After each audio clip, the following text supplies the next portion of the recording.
यदि आप हमारे चैनल के सभी गाने को पसंद करते हैं तो डीडी प्रोडक्शन हाउस के यूट्यूब चैनल को लाल बटन दबा के सब्सक्राइब करें और घंटी के निशान को जरूर दबाएं।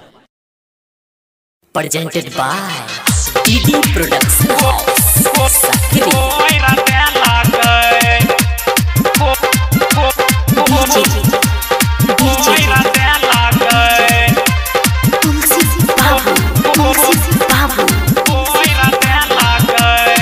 मनसा को जलई झगड़ा भौजी छोड़ देला कई। मनसा को जलई झगड़ा भौजी छोड़ देला कई। मिल गेलै देवर के मौका जवानी के कोइरा देला कई। मिल गेलै देवर के मौका जवानी के कोइरा देला कई। मनसा को गेलै झगड़ा भौजी छोड़ देला कई।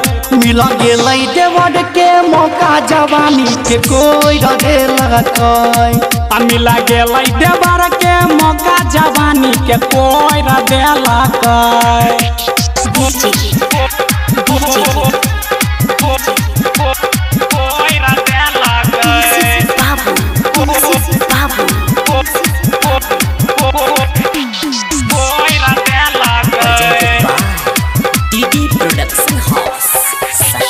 सैया के जाते घर से छुआ लगले ढोरी हमरे सिलटिया पर रगड़ै छै लोरी। हमरे सिलटिया पर रगड़ै ए भौजी सैया के घर से जाते छुआ लगले ढोरी हमरे सिलटिया पर रगड़ै छै लोरी।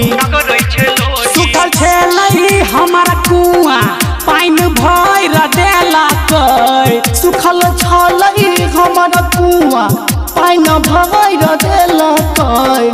मिल गेलै देवर के मौका जवानी के कोइरा देला कई। मिल गेलै देवर के मौका जवानी के कोइरा देला कई।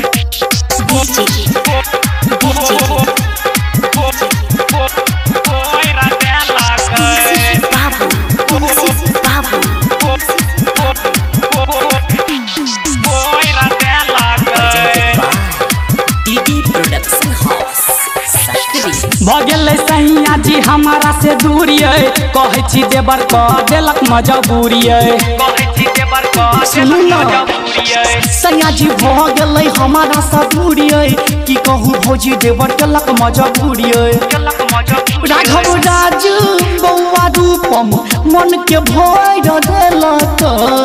घन श्याम हरिश्चंद्र मन भैर देलक।